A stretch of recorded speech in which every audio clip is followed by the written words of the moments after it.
January 24th, 41 AD. Inside the Palatine Palace on the hills above Rome, the most powerful man in the world is watching a performance. The theater is full. The crowd is restless.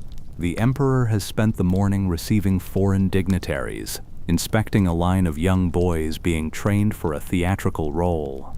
He is 38 years old. He has ruled the greatest empire the world has ever seen for nearly 4 years. He is alone with his Praetorian guards.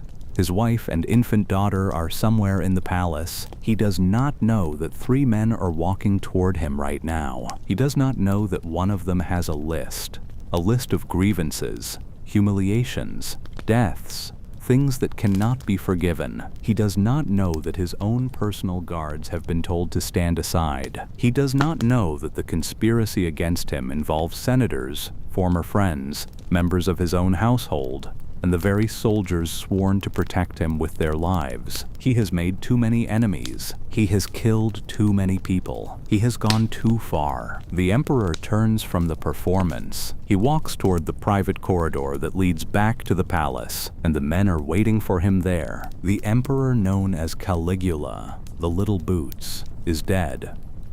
But the question that haunts historians 2,000 years later is not how he died, it is how he lived, because this was not always a story about a monster. Once, not so long before, this man was the most beloved figure in the Roman world. This is the story of Gaius Julius Caesar Augustus Germanicus, the 3rd emperor of Rome, a boy born in a soldier's tent who grew up a prisoner.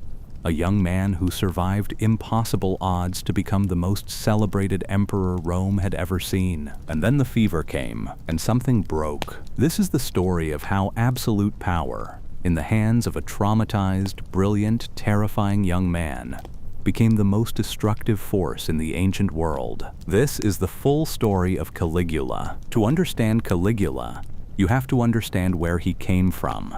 And where he came from was not a palace. It was a war camp.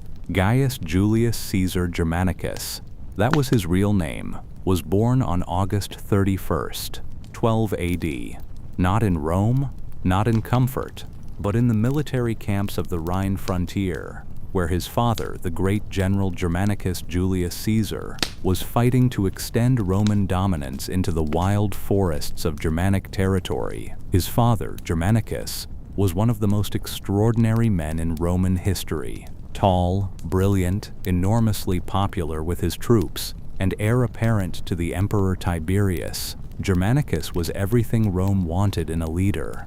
He fought devastating campaigns deep into Germanic territory. He recovered the lost eagles of the legions destroyed in the catastrophic Battle of the Teutoburg Forest, a humiliation that had haunted Rome for a generation. The soldiers adored him, and they adored his family. Germanicus had brought his wife, the fiercely dignified Agrippina the Elder, and his children with him on campaign. Because Germanicus believed a commander's family inspired loyalty, it humanized the war. It showed the soldiers what they were fighting for. The children grew up among the legions. They knew the smell of leather and iron and campfire smoke before they knew anything else. And the youngest boy, Gaius, quickly became a mascot for the entire army. The soldiers loved him. They made him his own miniature uniform, complete with tiny versions of the heavy soldiers' boots, the caligae. Little Gaius would toddle around the camp in his tiny armor, completely at home among 50,000 battle-hardened men who could have crushed him with one fist. They called him Caligula, Little Boots. It was a nickname given with pure affection, a term of endearment. The soldiers thought it was adorable. Little Boots had no idea in those early years how far that nickname would follow him. But this life, this unusual, vivid, chaotic life in the military camps, was about to be destroyed. Let us pause for a moment on what this childhood actually meant, because most biographies rush past it, treating the camp years as a charming anecdote, the little mascot in the boots, before moving on to the real story. But the camp years were the real story. Caligula spent his most formative years, infancy through early childhood, in one of the most extreme human environments imaginable, a military camp on a hostile frontier, with the constant sound of training, the smell of horses and iron and cooking fires, the daily reality of men preparing for violence. He was loved unconditionally in that environment, not because he had earned it, he was a baby, but because he was Germanicus's son, because he represented something. The soldiers were away from their own families, many of them for years at a time, and this small child running between the tents became a vessel for everything they missed. They doted on him. They made him things. They watched over him. For a small child, this is an extraordinary thing. To be loved by an entire army, to be surrounded by protective power, to never be afraid, because the strongest people in the world are all on your side. And then, as suddenly as it had begun, it was gone, because Germanicus died. In 19 AD, when Caligula was just 7 years old, Germanicus died. He died in Antioch, in what is now modern Syria. He was only 33 years old. The official cause was illness, but the ancient world had other ideas. Almost immediately, whispers began circulating through Rome. Poisoning, murder, political conspiracy. The finger pointed at Gnaeus Calpurnius Piso, the governor of Syria, who had been in bitter conflict with Germanicus, and, far more dangerously, at the Emperor Tiberius himself, who some believed had grown jealous and threatened by Germanicus's popularity. Piso was eventually put on trial in Rome. He died before the verdict was delivered, an apparent suicide, though many doubted it. The truth of Germanicus's death has never been definitively established. Ancient sources disagree violently, and modern historians still debate it. But for Agrippina the Elder, Germanicus's widow, there was no debate. She believed her husband had been murdered by the emperor's agents, and she would spend the rest of her life saying so, loudly and publicly, in the most dangerous city in the world. This was a problem, because in Rome, in 19 AD, under the increasingly paranoid rule of Emperor Tiberius, loud accusations against the emperor were not a strategy for survival. They were a death sentence. And so the great family of Germanicus, the most popular and beloved family in Rome, found itself in the crosshairs of imperial power. Caligula was 7 years old. His father was dead. His mother was at war with the most powerful man alive. And the world he had known, the camps, the soldiers, the warmth and noise and belonging, was gone. What came next would shape him into everything Rome both worshipped and feared. But what came next was not freedom, or safety, or healing. What came next was the cage. After Germanicus's death, the family was scattered by grief and politics. Caligula spent several years in Rome, shuttled between relatives, his grandmother Livia, the widow of Augustus himself, and then his great-uncle Antonia, who tried to provide some stability. But the situation at court was darkening by the year. Tiberius had once been an effective, if cold and stern, emperor. But as the years passed, something changed in him. He became reclusive, paranoid, and increasingly reliant on a man named Sejanus, the commander of the Praetorian Guard, who used his privileged position to systematically destroy anyone he perceived as a threat. Sejanus had a particular interest in the family of Germanicus, because they were popular, because they were legitimate heirs, because they posed a potential challenge to whatever power Sejanus was building for himself.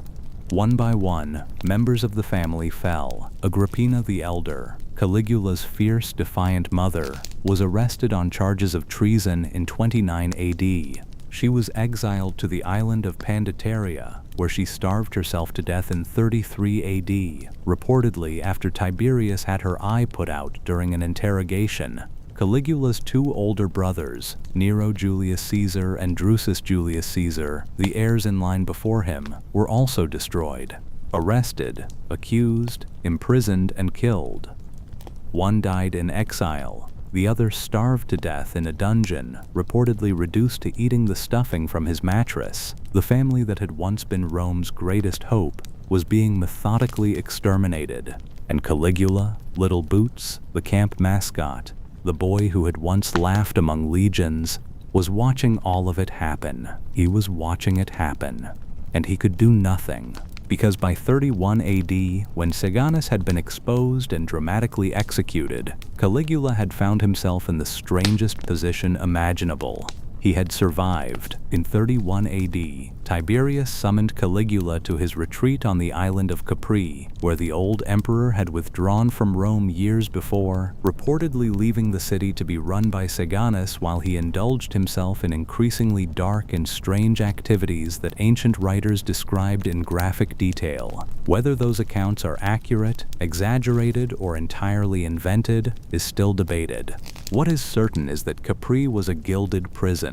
Caligula was not a free man. He was a hostage. He was kept close to Tiberius, close enough to observe, close enough to eliminate at any moment, and far enough from Rome to be politically harmless. And here is where the story becomes truly extraordinary, because Caligula survived Capri, not just physically, psychologically. He survived years of watching his family be destroyed, years of living at the mercy of the man he believed had orchestrated those deaths, years of seeing what happened to people who showed too much ambition, or spoke too freely, or made the wrong enemy at court. He survived it by being invisible. Ancient sources, particularly the biographer Suetonius, described Caligula on Capri as a masterclass in self-control. He showed no grief at his family's deaths, at least not publicly. He never complained. He never challenged Tiberius. He flattered the old man. He played the role of the grateful, loyal, deferential young relative. He hid everything he felt behind a perfectly constructed mask. But here is the thing about masks. You wear one long enough, and sometimes you forget which face is underneath. Suetonius, writing decades later, recorded a chilling line, one that Tiberius himself allegedly said about Caligula: "I am nursing a viper for Rome." What Tiberius saw, or thought he saw, in this quiet, watchful young man is not entirely clear. Perhaps he recognized something of himself. Perhaps he simply didn't care and felt safe, knowing Caligula had no power. Perhaps he was right about the viper. Perhaps the years on Capri didn't just teach Caligula how to survive. Perhaps they taught him something much darker: how to endure without breaking, how to smile at men who had murdered your family, how to bury fury so deep inside yourself that it became something else entirely, how to wait. Tiberius was in his 70s. He was old and sick and, by some accounts, increasingly unhinged. He had outlasted almost everyone around him, but he would not outlast Caligula. The question was, what would be left of the boy by the time the old man finally died? March 16th, 37 AD. Tiberius Caesar Augustus died at Misenum, on the Bay of Naples. He was 78 years old. He had ruled Rome for 23 years, and nobody mourned him. Rome's response to Tiberius's death was not grief. It was something between relief and barely contained celebration.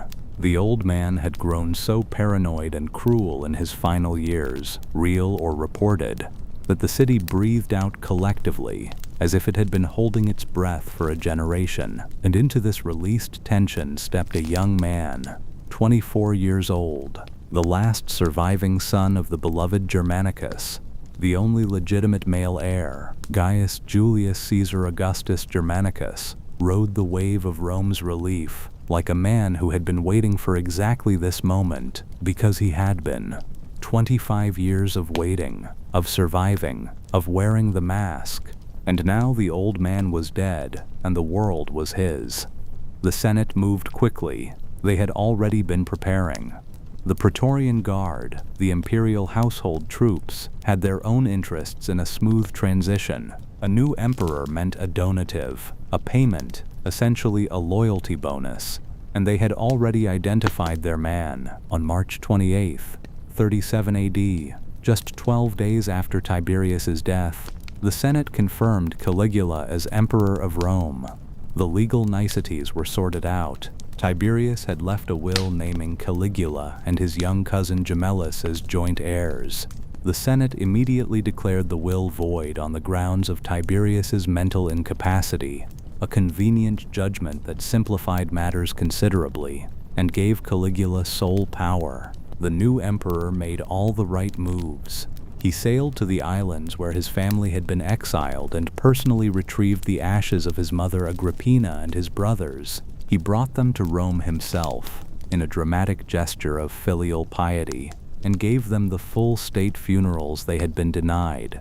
He stood in the Senate and wept. Openly, without shame, Rome wept with him.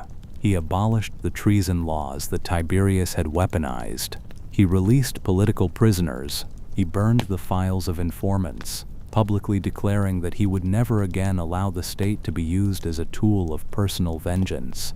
He paid the bequests from Tiberius's will out of his own pocket. He gave the Praetorian Guard their loyalty bonus. He gave the people games, enormous, lavish games, at his own expense, gladiatorial contests, chariot races, wild beast hunts in the arena. Within months, Caligula had become the most popular man in Rome.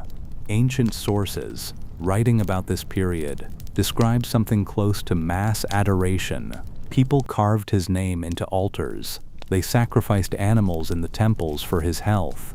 Some reportedly kept vigil outside the palace through the night, praying for his continued well-being. Suetonius, who would later write one of the most damning accounts of Caligula's reign, admits that during this early period the young emperor was genuinely beloved, and that he appeared to deserve it. There was nothing that men could wish for in a ruler, Suetonius writes, that was not fulfilled in him. But there are hints, even in these early months, that something underneath was not quite right. Caligula reportedly suffered from insomnia severe enough to leave him wandering the palace corridors alone in the middle of the night. He had been subject to epileptic fits since childhood, though he reportedly insisted on hiding this weakness furiously. He had grown up in an environment of paranoia and survival so extreme that it had fundamentally shaped his psychology in ways no amount of popular acclaim could easily undo. And then, in the autumn of 37 AD, just 7 months into his reign, Caligula fell seriously ill. What exactly struck him? Nobody knows for certain. Ancient sources simply say he was gravely ill. Some modern historians have speculated about encephalitis, an infection of the brain that could cause dramatic personality changes. Others suggest a mental health crisis triggered by the extreme pressure of sudden absolute power after a lifetime of powerlessness. Some have argued that the illness itself was not as severe as later sources suggested, that what changed was not Caligula's health but his calculations. Whatever the truth, the illness of autumn 37 AD became one of the most pivotal moments in Roman history, because when Caligula recovered, he was different. Let us look carefully at this illness, because it is one of the genuine mysteries of the ancient world. The sources describe it as severe, life-threatening. Rome was genuinely convinced for a period that the emperor might die. The prayers and vigils and sacrifices made during his illness were not political performances. They reflected real, widespread fear. When it began, in October of 37 AD, Caligula had been emperor for less than 7 months. He was at the height of his popularity. The Rome that prayed for his survival was praying for the continuation of the best thing that had happened to the city in living memory. What modern medicine might diagnose is the subject of genuine scholarly debate. Some have proposed hyperthyroidism, a condition that, if severe enough, can cause dramatic personality changes alongside physical illness. Others have suggested a form of encephalitis, inflammation of the brain, which in antiquity without antibiotics could cause neurological changes even in survivors. Some have proposed a nervous breakdown, triggered by the catastrophic pressure of going from powerlessness to absolute power in 12 days. One scholar, examining the combination of insomnia, erratic behavior, grandiosity, and the apparent cyclical nature of his moods, has proposed something closer to what we might now call bipolar disorder, with psychotic features. None of these diagnoses can be confirmed. We are working from fragmentary, biased sources written decades after the fact. But what the sources agree on is the change. Before the illness, warmth, generosity, accessibility, apparent stability. After the illness, something colder, something less predictable. the first signs of the terror that would define the rest of his reign. All of Rome had prayed for him. All of Rome had wept and sacrificed and begged the gods to spare him, and the gods had heard. They had saved him, but something, somewhere, had changed the terms. And there was one more thing that the illness of 37 AD set in motion. Caligula, lying in bed wondering if he was dying, had looked around at the people closest to him. He had looked at the men who stood to inherit or to benefit from his death. He had looked at the court that surrounded him. He had looked at the senators who visited him with concerned expressions, their true feelings hidden behind centuries of practiced Roman dignity, and perhaps he had recognized in their eyes the same calculation he had once seen in Tiberius's court, the watching, the waiting, the question, how long? He had learned on Capri to read people with extraordinary precision. He had learned that powerful men do not always mean what they say. He had learned that behind the performance of loyalty, people were always calculating. And lying in that sickbed in autumn 37 AD, he may have decided something. He would not make the mistake of Tiberius, who had trusted Sejanus. He would not make the mistake of his father Germanicus, who had trusted Piso. He would trust no one. He would give no one the opportunity to betray him. He would strike first, always. And if he was wrong sometimes, if the people he struck were innocent, then the cost was acceptable, because the alternative, the cost of being wrong in the other direction, was death. He had watched his family die. He would not follow them, not yet, not like that. When Caligula recovered, he was different. Before we follow Caligula into the darkness, we need to sit for a moment in the light, because that light was real, and it mattered, and it makes what came after all the more devastating. Caligula's first year as emperor was, by almost every account, genuinely excellent. He was a skilled administrator when he applied himself. He reorganized the finances, though they had been left in better shape than he later claimed. He improved the tax system, making certain levies more transparent and fairer for ordinary Romans.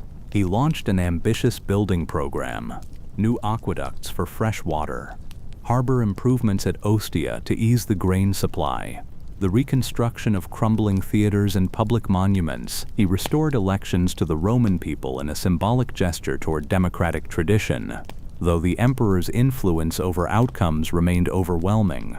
He expanded and improved the postal system, making communication faster across the vast empire. He showed real interest in arts and literature, and was himself reported to be an educated and sharp-tongued speaker. He was also, by all accounts, extraordinarily entertaining. He loved gladiatorial games with a genuine, visceral enthusiasm. He loved chariot racing. He loved theater. He personally competed in several exhibitions showing real athletic ability, and he reportedly handled a sword with enough skill to impress professional fighters. He was a speaker of some distinction. His education, even the strange, pressurized education of Capri, surrounded by some of the greatest scholars Tiberius could attract, had given him a genuine love of rhetoric and history. He could be devastating in debate. He was quick, pointed, and capable of making a room laugh with a single line. He was interested in administration in a way that Tiberius increasingly had not been. He asked questions. He followed up. He held ministers accountable for the details of their departments in ways that surprised people who had expected a decorative young emperor, while the real work was done by others. And his building program was not just vanity. Rome needed infrastructure. The aqueducts he commissioned brought clean water to districts that had struggled for generations. The harbor improvements at Ostia directly addressed a chronic vulnerability in Rome's grain supply, because Rome, the city of 1 million people, produced almost none of its own food and depended entirely on imports that came through Ostia's harbor. This was a man who, in different circumstances, might have been a genuinely great emperor. He was young and vital, and completely uninterested in the stiff dignity of his predecessors. He was accessible. He made jokes in public. He drank with senators. Rome had been under the cold, paranoid shadow of Tiberius for 23 years. Before that, the distant grandeur of Augustus for 44 years. 70 years combined of emperors who were essentially remote, regal, terrifying presences. Caligula felt different. He felt human, and he seemed in those early months to genuinely feel the weight of what had been done to his family.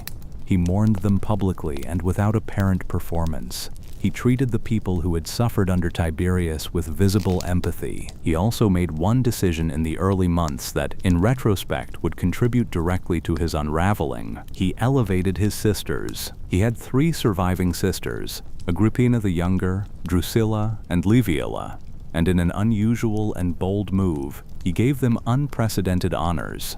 Their faces appeared on coins. They were granted the privileges of Vestal virgins. Their names were included in the official prayers and oaths taken throughout the empire. This was extraordinary. Women had held influence in Rome before, but never quite so openly and officially. The relationship between Caligula and his sisters, particularly Drusilla, whom he was closest to, was a subject of intense gossip and, in ancient accounts, darker accusations. Suetonius and later writers claimed the relationship with Drusilla in particular crossed into incest, though historians debate how much of this was political slander or genuine documentation of behavior. What is clear is that Caligula had survived his childhood by forming intense bonds with a very small number of people he trusted completely: his family, his sisters, the tight circle of those who had suffered alongside him. When Drusilla died suddenly in June of 38 AD, just 1 year into his reign, something in Caligula broke visibly. He declared an extended period of public mourning. He forbade laughter, bathing, dining with family, or any form of entertainment throughout the empire. He formally deified his dead sister, declared her a goddess, gave her a temple and priests, made her officially divine. The deification of Drusilla was not, in the context of Roman religion, as outrageous as it might seem. The idea of a human becoming a god after death was already established in Roman practice. Augustus was a god. Julius Caesar was a god. Deification was the ultimate imperial honor, the transformation of a great person into a divine figure who could be worshipped and petitioned. But deifying a woman, and a young woman who had not ruled, had not commanded armies, had no official public role, this was different. This was personal. This was Caligula taking the machinery of Roman state religion and pointing it at his own grief. The empire would mourn Drusilla because he said so. The empire would venerate her as divine because he needed that to be true. The gods would receive her because the idea that she had simply ceased to exist was unbearable. This was the act of a person in genuine, overwhelming grief. A grief that had layers, not just for Drusilla herself, but for everything they had endured together, for the family that had been systematically destroyed, for the mother who had starved herself on an island, for the brothers who had died in dungeons, for the childhood in the camps that had been taken away. He had survived. She hadn't. And the illness that had come the year before, and this death, and perhaps the pressures of absolute power, were all combining into something that the people around Caligula were only beginning to see clearly. The early warmth was fading. The mask was slipping. But what was underneath it was not what anyone had expected. Historians and psychologists have spent centuries trying to understand what happened to Caligula. Was it the illness of autumn 37? Was it the grief of losing Drusilla? Was it the psychological weight of growing up watching his family be destroyed? And the sudden catastrophic release of finally having power? Was it something he had always carried? Something buried under the years of performance and survival on Capri? That absolute power finally allowed to surface? Or was it something simpler and more terrible? Was Caligula simply a person who, given total and unchecked power over millions of human lives, chose to use it in the worst possible ways, and could get away with it? The truth is almost certainly a combination of factors, and the transformation was not, according to the sources, a single dramatic moment. It was a process. It was a slow darkening. The first signs came in the months after his illness. Small things, strange things. He developed an obsessive interest in the divine, not just as a political tool, which Roman emperors had always used, but as a genuine belief. or at least a compelling performance of belief, that he himself was divine. He was a god, not a future god like Augustus who had been deified after death. Not a god by proxy, a living, present, actual god. He reportedly appeared publicly dressed as different deities, as Jupiter, as Neptune, as Hercules, as Apollo. He demanded that the golden head of statues of gods be removed and replaced with his own likeness. He set up a special temple to his own divine person. Ancient sources describe him conversing with the statue of Jupiter on the Capitoline Hill, sometimes in friendly terms, sometimes angrily, sometimes whispering to it as if sharing a secret. Whether this was genuine delusion, calculated power politics, or theatrical performance designed to intimidate, we cannot say for certain. In the ancient world, the line between these things was never as clear as we might imagine, but the behavior around him was changing in ways that had very real consequences for very real people. The treason trials he had promised to abolish began again. The informants whose files he had publicly burned came back. The executions began. They began slowly. They began with people who had, often legitimately, offended or threatened the emperor. Gemellus, the young cousin who had been named joint heir with Caligula in Tiberius's will, was forced to commit suicide, accused of plotting against the emperor. Silanus, Caligula's father-in-law, was also forced to his death.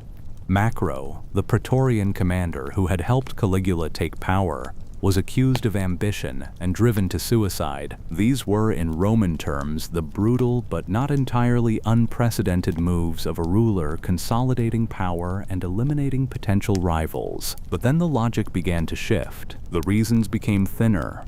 The targets became more random.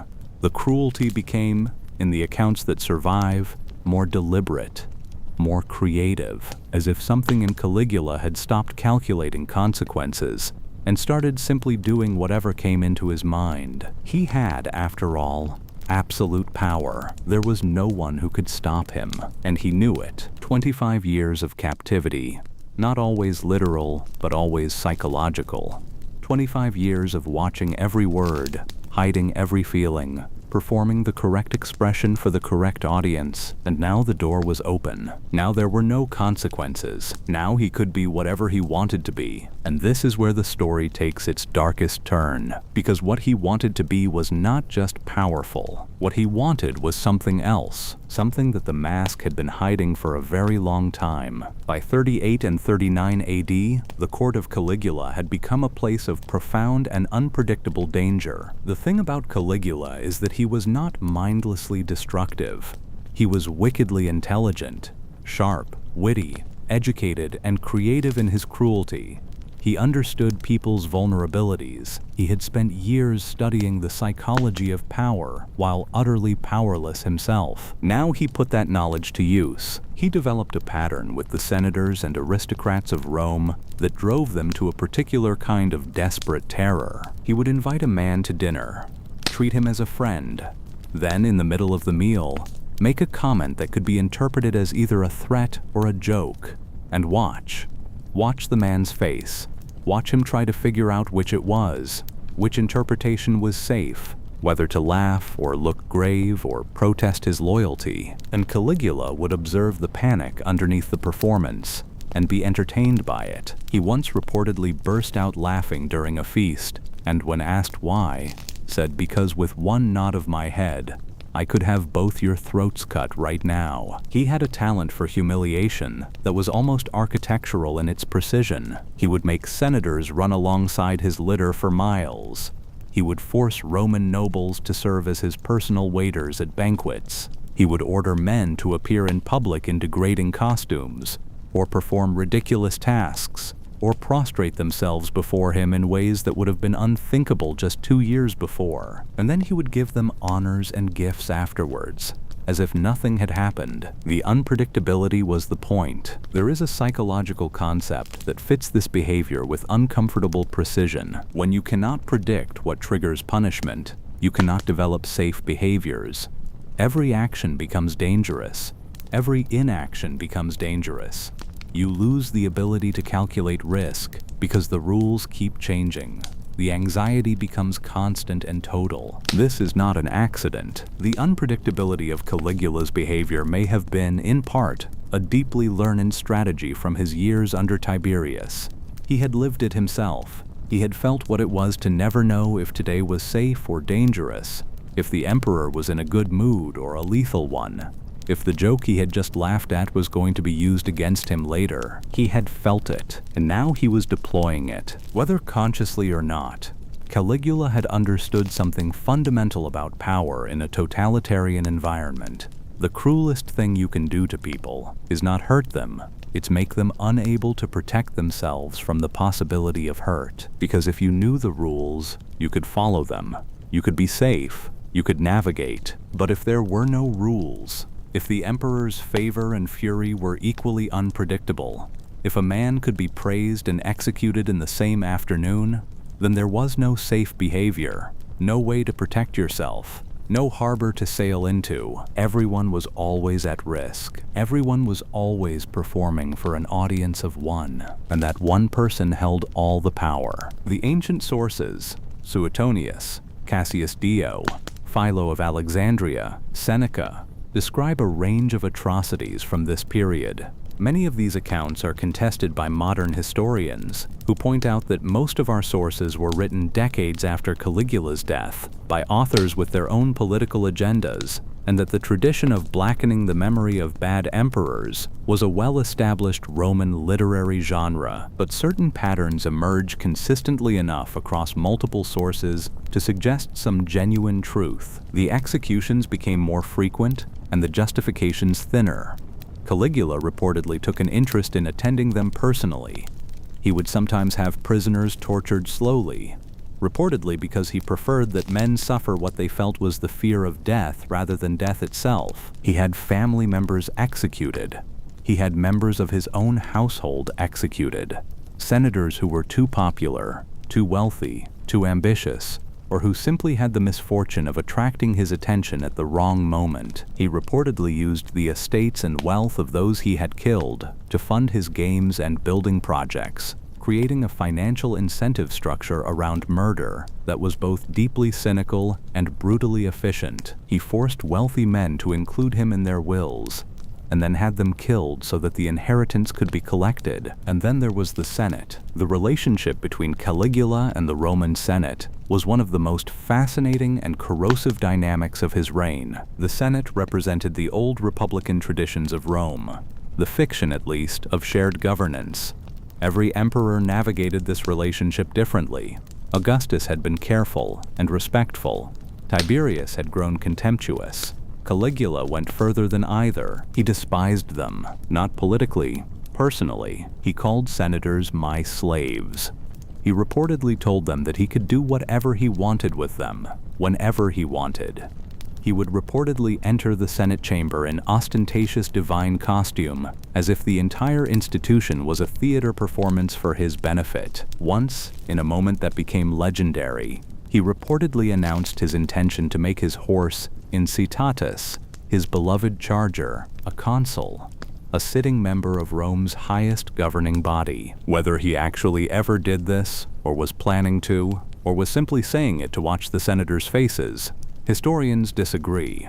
But the story captures something essential about the relationship between Caligula and the institutions of Rome. He didn't want to govern with them. He wanted to demonstrate, in the most theatrical and insulting way possible, that they were irrelevant, that he was the only power that mattered, and that he knew it. The divine question is one of the most strange and fascinating threads running through Caligula's story. What did he actually believe about himself? Roman emperors had a complicated relationship with divinity. Augustus had been officially deified after his death, made a god, temples built, priests appointed, cult established. This was standard imperial practice. A dead good emperor became a god, but Caligula claimed divinity while still alive, and not just claimed it. He built structures around it. He set up a temple to himself on the Capitoline Hill, right next to the temple of the great god Jupiter. He established priests to serve his divine person. He reportedly demanded that he be worshipped as a living deity, and extended this expectation to the provinces. This created an immediate and explosive crisis in one particular corner of the empire, Judea. In 38 AD, serious ethnic and religious violence erupted in Alexandria, Egypt, then one of the most important cities in the empire and home to one of the largest Jewish populations in the ancient world. The violence was sparked by a complex tangle of local tensions and Roman governance failures, but it escalated dramatically when the question of Jewish participation in the imperial cult came into focus. Jews, by deeply held religious law, could not worship any other god, including the emperor. This had been accommodated, awkwardly but workably, by previous emperors who had accepted that Jews would pray for the emperor rather than to him. Caligula was not interested in accommodation. He reportedly ordered that a massive golden statue of himself be placed inside the temple in Jerusalem, the holiest site in Judaism. This was not just an insult. It was an abomination of the highest order. The governor of Syria, Publius Petronius, actually refused to carry out the order, an extraordinary act of defiance in the Caligula era, and a remarkably brave one. He stalled for months, writing diplomatically to the emperor about the practical difficulties and risks of civil unrest. A Jewish delegation, led by the philosopher Philo of Alexandria, traveled all the way to Rome to appeal directly to Caligula. Philo left us a first-hand account of the meeting.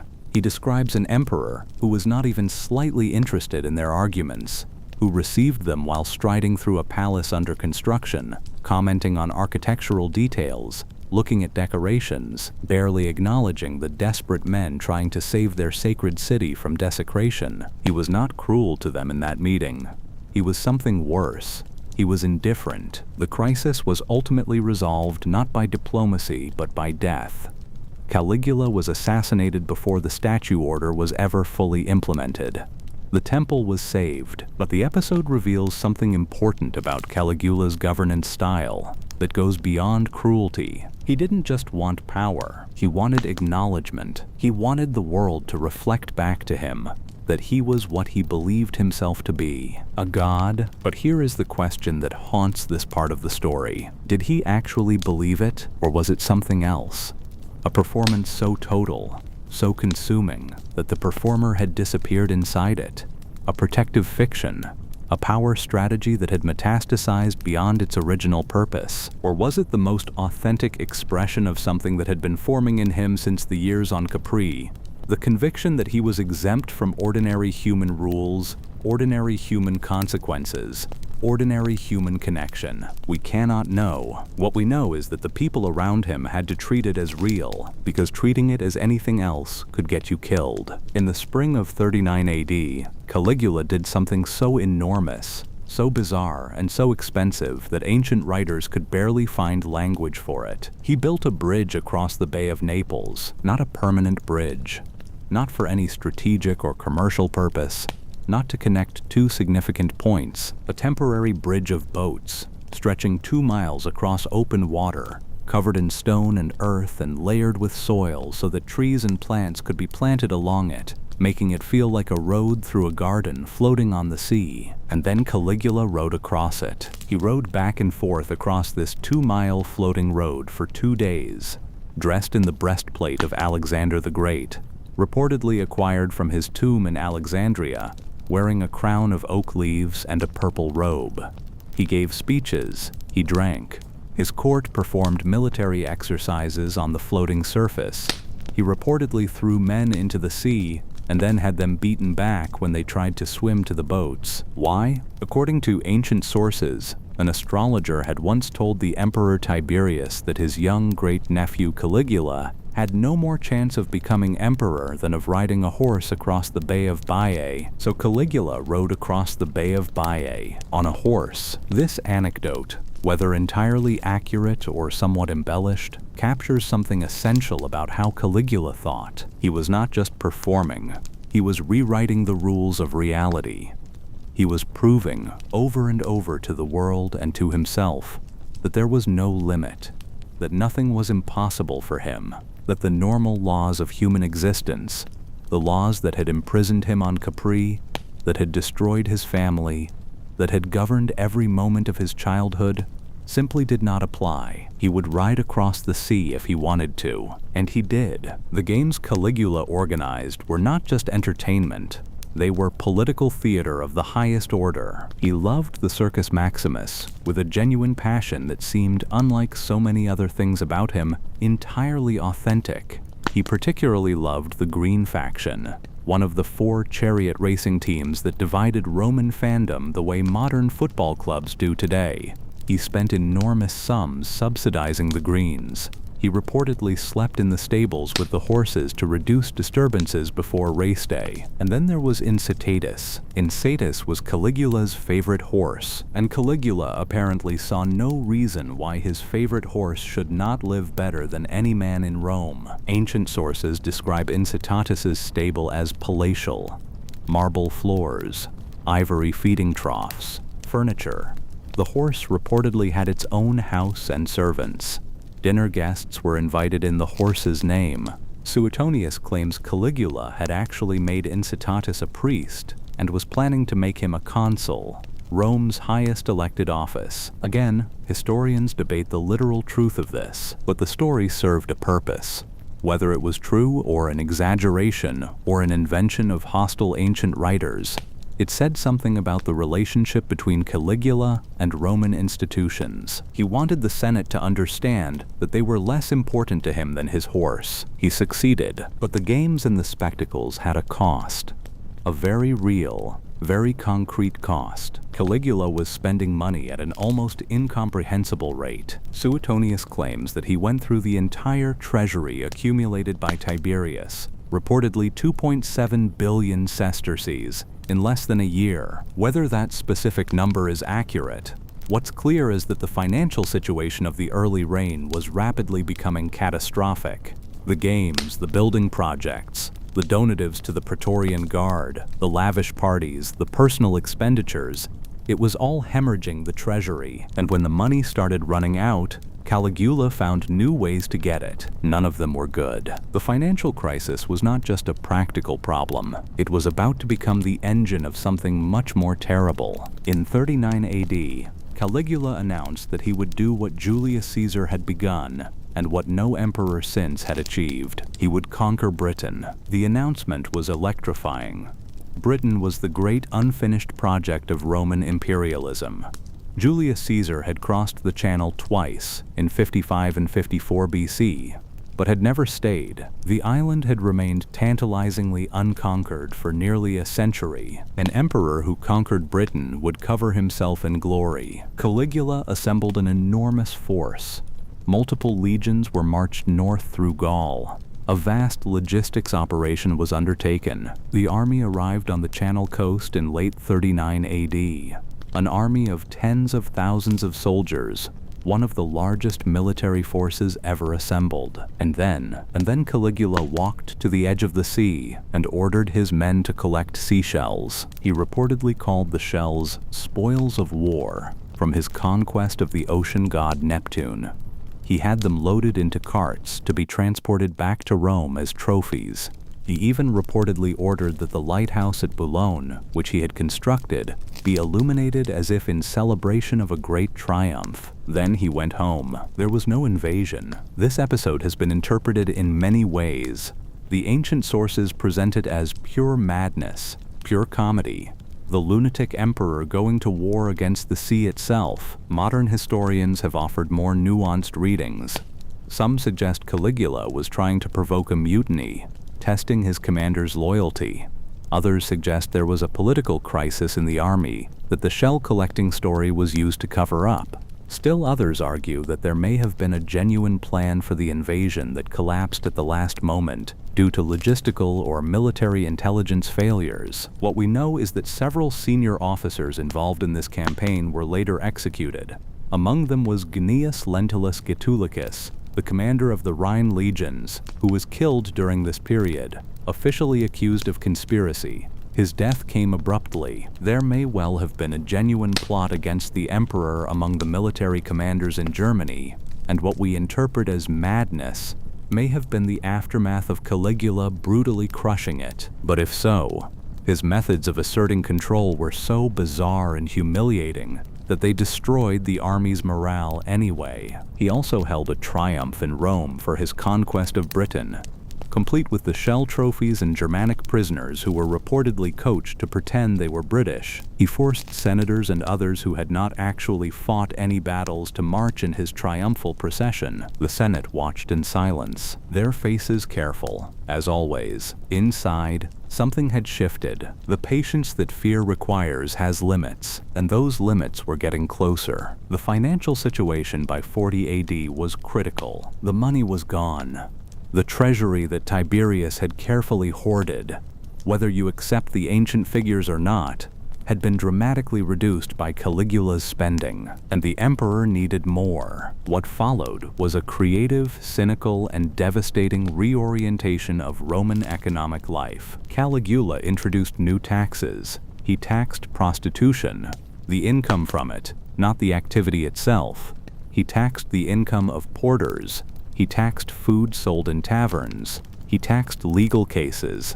He taxed day laborers. He reportedly held public auctions of property seized from condemned individuals, personally presiding over the bidding, and reportedly manipulating the crowds with a showman's eye, pushing prices higher, trapping bidders who had gone too far into purchases they couldn't refuse. But the most efficient method of revenue generation was the simplest: kill someone rich.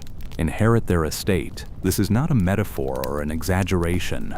Ancient sources consistently describe Caligula identifying wealthy men, senators, knights, wealthy freedmen, and finding reasons to prosecute them for treason, execute them, and claim their property for the imperial treasury. And he openly acknowledged what he was doing, reportedly, with something that sounds almost like pride. Seneca, the philosopher who lived through this period, described Caligula as openly proclaiming that he acted from necessity, that the treasury required what it required, and he did what was needed. This created a perverse and deadly social dynamic. Wealthy men became afraid to appear too wealthy. Being visibly rich became a liability because it made you a target. Some men reportedly distributed their wealth in advance, trying to become less attractive targets. Others left Rome entirely. The informant system, which Caligula had publicly abolished at the start of his reign, roared back to life because now there was money in it again. Informants who brought successful treason prosecutions would receive a cut of the condemned person's estate. This created an entire economy of accusation. Men were accused by servants, by jealous neighbors, by political rivals, by personal enemies who saw an opportunity, and Caligula, increasingly, was willing to act on almost any accusation. Seneca, the philosopher who would later become Nero's tutor and eventually be forced by that emperor to commit suicide, lived through this period and wrote about it with a vividness that makes the atmosphere of the time visceral. In his writing, he describes men managing their public presentation with obsessive care, avoiding eye contact with certain people, changing their routes through the city depending on who was known to be in which forum that day, keeping their thoughts so carefully guarded that they began to lose access to their own minds. This is what sustained state terror does to a population. It doesn't just kill the people it kills, it damages the survivors. The philosophical schools of Rome, the Stoics, the Epicureans, the various heirs of Greek thought, were having their positions tested in real time during these years. The Stoic idea that the wise man remains free even in chains was not an abstraction in Caligula's Rome.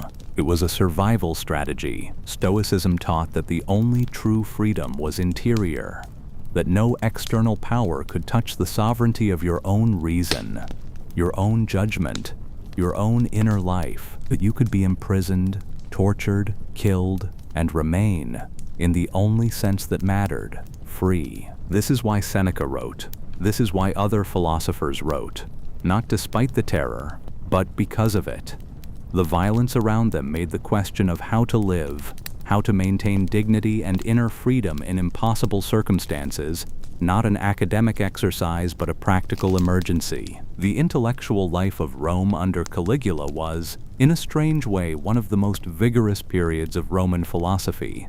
precisely because the stakes were so high. But back in the practical world, the financial and social damage was compounding. The Praetorian Guard, the emperor's personal troops stationed in Rome, were complicit in all of it.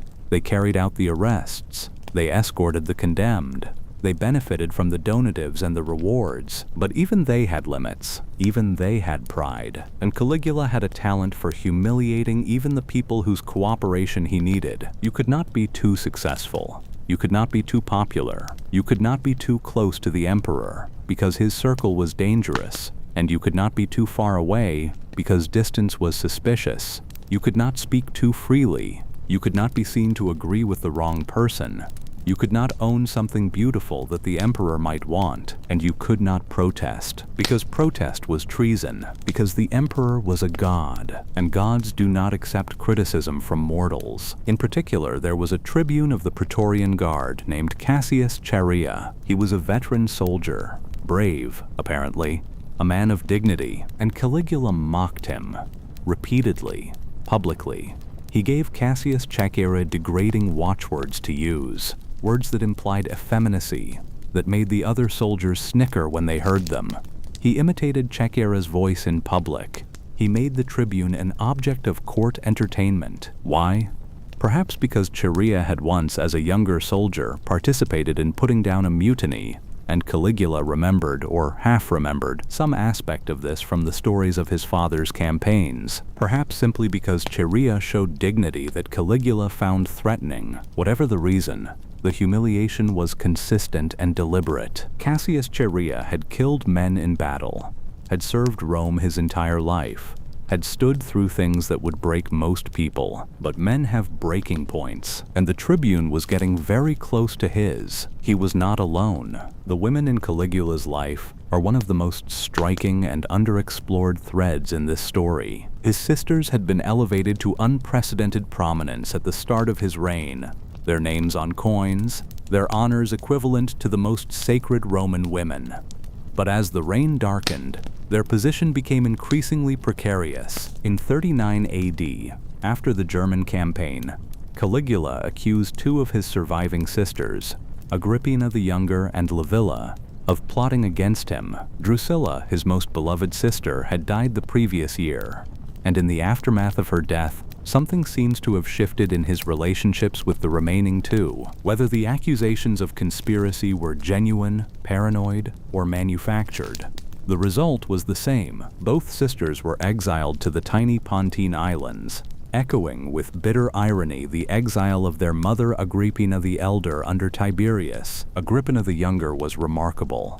She survived, not just physically. She survived with her mind intact, her ambition intact, her political intelligence intact. She would go on to become one of the most powerful women in Roman history, the mother of the Emperor Nero, arguably the dominant force behind his early reign, a figure who shaped the empire long after Caligula was dead. But in 39 and 40 AD, she was on a tiny island, surviving by the same strategy her brother had once used on Capri: endurance. The fourth and final wife of Caligula, Melonia Caesonia, presents a different kind of portrait. Caligula married her in 39 AD, reportedly somewhat scandalously. She was older than him, not of patrician birth, already a mother of 3 children. The marriage was unexpected, and by the standards of imperial matrimonial politics, somewhat bizarre. But by many accounts, it was one of the few genuinely human relationships of Caligula's late reign. He was publicly and demonstrably devoted to her. He reportedly showed her off at military parades in full soldier's armor, riding alongside him. He genuinely seemed to love her. She gave him a daughter, Julia Drusilla, named after his dead beloved sister. And when Caligula was assassinated, Caesonia and the infant girl were killed by the conspirators immediately afterward. The daughter's death, as described by Suetonius, is one of the most disturbing details in the ancient record. Not sanitized here, but noted, the way the conspirators dealt with her reflects the totality of the purge. There is something almost unbearable in the image of Caesonia, a woman who chose, or found herself bound to, one of history's most terrifying rulers, who apparently loved him and was loved by him, who watched what he was and stayed anyway, who died because of it. History rarely has room for these women, for the people who exist in the orbit of catastrophe, neither perpetrators nor victims in a simple sense, but caught in the gravity of something they couldn't escape. She deserves more than a footnote. By late 40 AD, the conspiracy against Caligula was not a question of whether it would happen, it was a question of when. And who would strike first? The list of people who wanted the emperor dead was long. The Praetorian Guard had their reasons: the humiliations, the unpredictability, the fear. Cassius Chaerea, the mocked tribune, was at the center of what would become the actual conspiracy.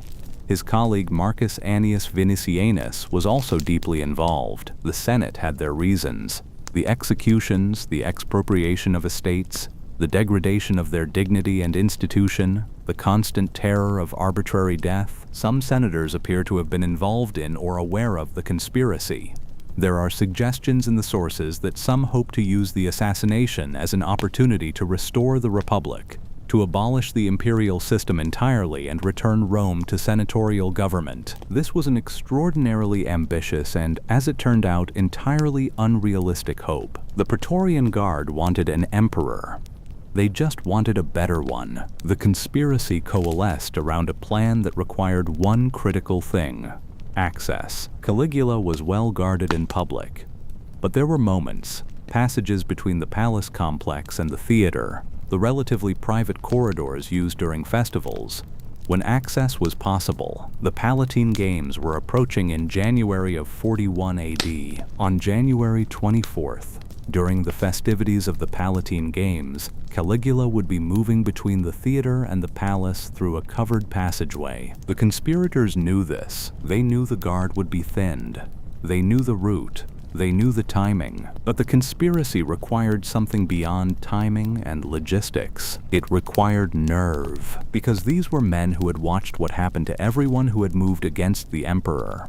They had watched Sejanus fall and his entire family be destroyed within hours.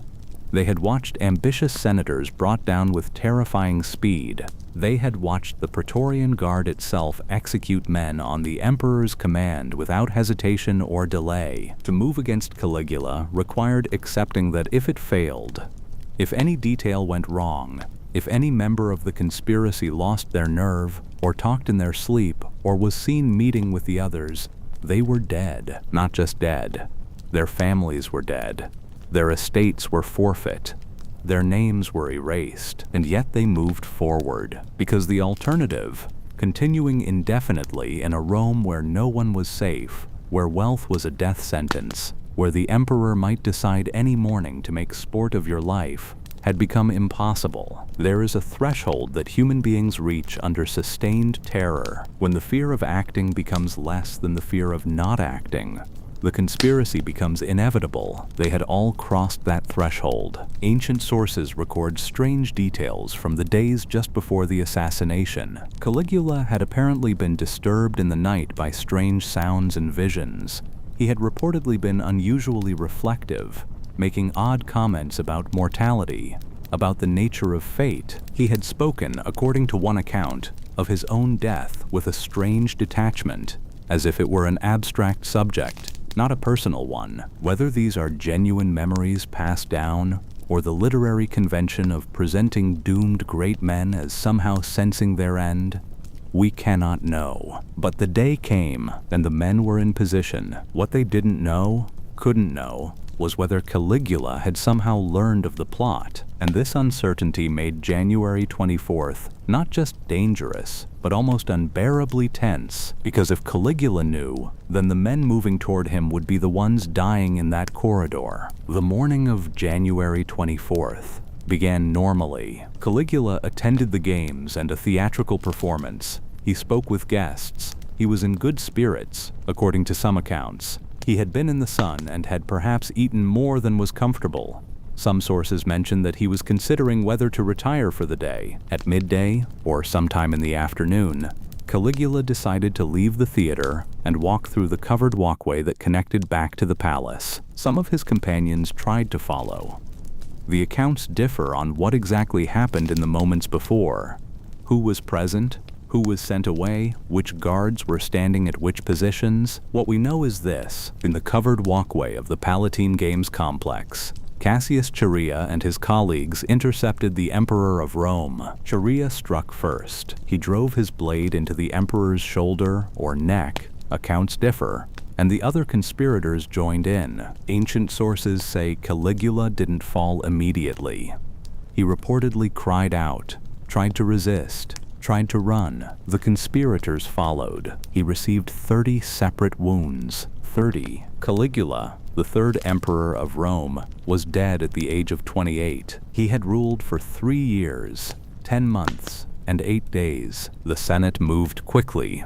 Or rather, the Senate argued, freed suddenly from the weight of 4 years of terror. The most idealistic senators seized the moment to propose what would have seemed impossible just the day before: the abolition of the imperial office entirely, a return to the republic, the old system, revived. It was a beautiful and entirely impractical dream. They argued for hours in the Senate chamber while, outside, Rome was gripped by a strange suspended moment. The city did not know what to do. Some districts were reportedly tense, with people confused and frightened about what the death of an emperor, even this emperor, meant for the future. Others were quietly celebrating. Meanwhile, the Praetorian Guard was having a very different conversation. They had their own reasons to want the empire to continue. Not principled ones, practical ones. The Guard's entire institutional identity, their privileges, their salary, their special status in Rome, their donatives and their power, all of it depended on there being an emperor to guard. No emperor meant no Praetorian Guard. They were not going to allow the Senate to vote the empire out of existence. They found Claudius. Claudius was Germanicus's brother, Caligula's uncle. He was 50 years old. He had been marginalized by the family for most of his life, considered slow, unimpressive, not quite right, and had consequently survived the purges because no one considered him a threat. He was known as a scholar. He wrote histories of the Etruscans and the Carthaginians and the Romans themselves, serious works of historical research that got him laughed at in the court. He stammered. He walked with a limp. Family dinners, apparently, had always been a source of some discomfort for him. As his more brilliant relatives talked over and around him, the Praetorian Guard found him hiding in the palace and dragged him out. They made him emperor. Not elected, not confirmed by the Senate in the traditional order, simply proclaimed in the barracks by soldiers with weapons. The Senate was presented with a fait accompli: Claudius was emperor. In one afternoon, the debate about the Republic was over before it had properly begun. There was no going back to the Republic. There never had been, and the empire moved on, as it always did, as it always had. So who was Caligula? 2,000 years of answers, and we are still not certain. The ancient sources, Suetonius, Cassius Dio, Philo, Seneca, painted him as a monster, a madman, a tyrant so extreme that he served as a useful cautionary tale for every subsequent emperor who wanted to appear reasonable by comparison. But we should be careful about those sources. They were written after his death, written by men of the senatorial class, exactly the class he had terrorized and degraded.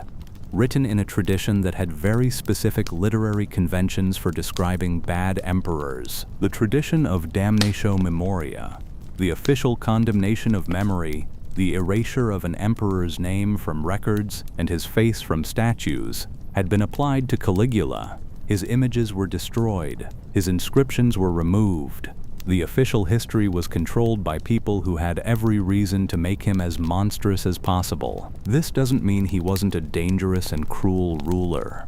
The evidence for real harm is too consistent across too many sources to dismiss, but it means that the most extreme stories, the horse consul, the conversation with Jupiter's statue, the declaration of his own divinity, the various sexual outrages described in vivid detail, should be held with some skepticism. What seems genuinely true? He was brilliant and erratic.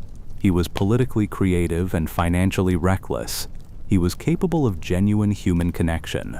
with his sisters, with Caesonia, with his soldiers in the early months, and capable of spectacular, calculated cruelty. He had been profoundly traumatized in childhood.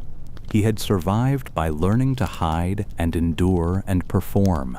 And when the cage finally opened, something in him was not equipped to handle freedom. Not the ordinary freedom of a private person, the absolute, terrifying freedom of a god emperor who could do literally anything he wanted to anyone he met. What he wanted, perhaps, was something he had never had. Not power, not divinity, not fear. Maybe what he wanted was what they had given him in the camps, when he was Little Boots, the mascot, the child in the tiny armor who made 50,000 battle-hardened men laugh, to be loved, unconditionally, without calculation or performance, without fear. And when Rome gave that love back to him in those first months, the adulation, the prayers, the hands reaching out to touch him, and when it proved conditional after all, when the reality of power and politics and competing interests reasserted itself, something broke in him, or perhaps the breaking had already happened, long before, on Capri, in the dungeons where his brothers died, at the island where his mother starved herself. In 25 years of learning that everyone around him could be an instrument of his death, perhaps the monster that Rome feared was not Caligula's true self. Perhaps it was the scar tissue, the armor, the mask. This is what makes Caligula's story so profoundly disturbing even now. Not just the cruelty, the waste, the tragedy of a boy who had every reason to be better than what came before him, who had seen firsthand what tyranny cost, who had felt it in his own body and his own family, who had stood at Tiberius's banquet tables and sworn, somewhere inside that carefully constructed mask, that he would be different, and who became, in the end, something terrifyingly similar. This is the pattern that Rome itself could not escape. Tiberius had also been a capable administrator who degenerated into cruelty. Augustus before him had been a revolutionary and a visionary, but had reached that position through years of civil war and calculated brutality. Julius Caesar before him, Sulla before him. The Roman system, for all its magnificence, had a structural problem that 2,000 years of subsequent human history has not entirely resolved. When you concentrate absolute power in one person, you are betting everything on that person's character, and character is fragile. Character is made, not given. It is formed by experience, by relationships, by the lessons learned in childhood and youth. It can be broken by trauma. It can be eroded by isolation and flattery. It can be destroyed by the slow withdrawal of accountability. Caligula had every structural disadvantage a human being could have: trauma, loss, isolation, years of powerlessness, followed by years of absolute power, with no transition, no training in governance, no system of accountability, surrounded by people whose survival depended on telling him what he wanted to hear. This does not excuse what he did. The people he killed were real people. The families he destroyed were real families. The terror he created had real victims who suffered real consequences that we cannot minimize or abstract away. But understanding why something happened is not the same as forgiving it. And understanding Caligula, really understanding him, means grappling with something uncomfortable about human nature. Given the right conditions, the right childhood, the right concentration of power and isolation and trauma, what would any of us become? Claudius, who took the throne immediately after Caligula's assassination, turned out to be a surprisingly effective administrator, patient, scholarly, reform-minded. The man everyone had dismissed as slow and awkward turned out to have developed, in his years of marginalization, a genuinely thoughtful understanding of governance and law. Nero, who followed Claudius, began similarly well and ended similarly badly. A story with its own echoes of the pattern. The Julio-Claudian dynasty, the family of Julius Caesar and Augustus, the dynasty of Germanicus and his children, lasted until 68 AD. when Nero's reign collapsed and the empire convulsed through the chaos of the Year of the Four Emperors. But Rome itself endured, because Rome was never just its emperors. Rome was the farmers in the fields of Italy, the merchants trading across 3 continents, the engineers building roads that would last 1,000 years after the empire itself was gone, the soldiers on the frontiers, the slaves in the mines and kitchens and workshops, the teachers and philosophers and doctors and poets who kept the accumulated knowledge of the ancient world alive and growing. They survived Caligula, as they had survived Tiberius, as they would survive Nero, because empires are not their emperors, however much emperors insist otherwise. And this is perhaps the most important lesson of Caligula's story. He thought he was the empire. He thought his will was reality,